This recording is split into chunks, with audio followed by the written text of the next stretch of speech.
Shabbat Shalom, nous sommes Parashat Mishpatim. La Torah commence par la mitzvah de quelqu'un qui achète un Eved, qui achète un esclave, comment s'en occuper. Et dit la Torah que cet esclave, si jamais il vient tout seul chez la maison de son maître, et son maître lui donne une femme, alors les enfants qui viennent de cette femme restent au maître. Et si jamais il a une femme, et donc quand il ressort, même sa femme sortira avec lui. En d'autres termes, celui qui achète un esclave, la Gemara dit qu'il s'agit ici d'un esclave, que quelqu'un qui a volé, il n'a pas de quoi rembourser, c'est un juif, donc on le vend au travail pendant 6 ans, et la 7e année, il devrait le libérer. Et quand il se libère,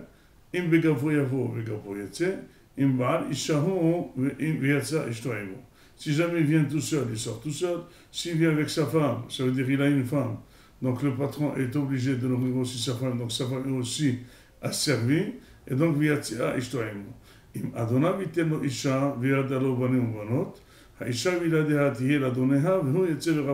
si son patron lui donne une femme, donc les enfants qu'il va avoir seront pour le patron, et lui va sortir tout seul. Dit le Rahim Akadosh une parabole dans cette phrase. Il dit que la personne, quand il vient dans ce monde, c'est comme un Eved. Le Eved, il vient avec une Neshama. On dit si jamais la personne, comme elle vient dans ce monde, elle repart, alors il n'aura rien dans l'autre monde. Il n'aura rien travaillé, il n'aura eu aucun mérite.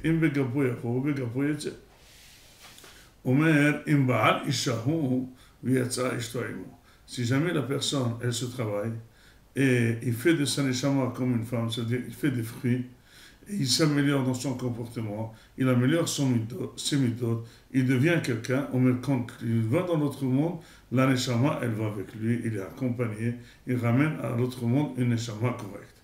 Aval, si son patron lui donne une femme, et cette femme lui donne des enfants, alors ses enfants resteront au patron, et lui, il sortira tout seul. Dit le Rahim Akadosh que si quelqu'un fait de bonnes actions contre son caractère, il se travaille, c'est difficile pour lui de faire du hesed, il fait du hesed, c'est difficile pour lui de donner la tzedaka, il donne la tzedaka, c'est difficile pour lui de ne pas s'énerver, il ne s'énerve pas. Donc c'est quelqu'un qui fait des efforts. Quelqu'un qui fait des efforts, il travaille sa neshama. Quand il va dans ce monde, la neshama, elle va avec lui. Mais imaginez-vous, quelqu'un qui vient dans ce monde, et c'est quelqu'un qui est très positif. Il aime de manière naturelle la Torah, les mitzvot, il a un très bon caractère, il aime donner, il aime aider, et il le fait de manière très naturelle. Ça, tout ce qu'il fait de manière naturelle, c'est Akadosh Baruch Hu qui lui a donné les forces. Quand il va dans l'au-delà, il n'aura aucun mérite sur toutes les bonnes choses qu'il a fait. Pourquoi? Parce que c'est Akadosh Baruch Hu qui lui a donné cette femme. Im Adonav, qui est Akadosh Baruch Hu. Il tient l'eau Isha, qui est la Neshama. Ha Isha, il a dit, et la Neshama, et les enfants, ça veut dire les bons actes qu'il fait, iront au patron, et lui sortira tout seul. D'ici, on apprend une seule chose, que la personne ne reçoit pas le sachar dans ce monde en fonction des mérites et des bonnes actions faites, elle a en fonction de l'effort fourni pour accomplir cela. Et donc, finalement, on verra deux personnes avec deux actes différents, un qui fait un petit acte, un qui fait un grand acte. Celui qui fait un petit acte, qui est contrairement à son tempérament, il va avoir un très grand mérite, et celui qui fait un très grand acte, qui va avec son tempérament, il le fait de manière aisée, de manière naturelle, il n'aura pas du tout de mérite. Pourquoi? Parce que celui-là, il n'a pas du tout travaillé sa neshama. Avec ça, on explique quelque chose de très fort dans le psaume 49. Le psaume 49, même tête, il parle d'un psaume qu'on dit dans la maison du deuil. Au milieu du psaume, c'est marqué « Altira ki ashir ish kirbe kevod beto ». N'aie pas peur, quand quelqu'un devient riche, quand il aura un très grand bonheur dans sa maison, mais quand il mourira, il ne prendra pas tout avec lui, et tout son kavod n'ira pas avec lui. Demande les Mefarshim, ce qu'on n'est pas avoir peur quand quelqu'un devient riche. Et personne n'a peur quand quelqu'un est riche. Quelqu'un, il peut avoir envie, il peut envier quelqu'un, il peut jalouser quelqu'un, mais on n'a pas peur quand quelqu'un est riche. Pourquoi c'est marqué Altira qui est assez riche? Disent les Mefarshim que la Torah, David Amelech s'adresse aux personnes qui ont des petits actes. Quand il voit des gens qui étudient énormément la Torah, des gens qui donnent des millions d'argent. Il dit, si jamais moi je me mets en mishpat, quand je passerai sur mon j'irai à l'au-delà, on va me peser avec les petits euros que je donne de tzedaka, avec les petites minutes de limoud, on va me mesurer, on va me peser avec quelqu'un, des géants de la Torah, avec des géants du Hesed.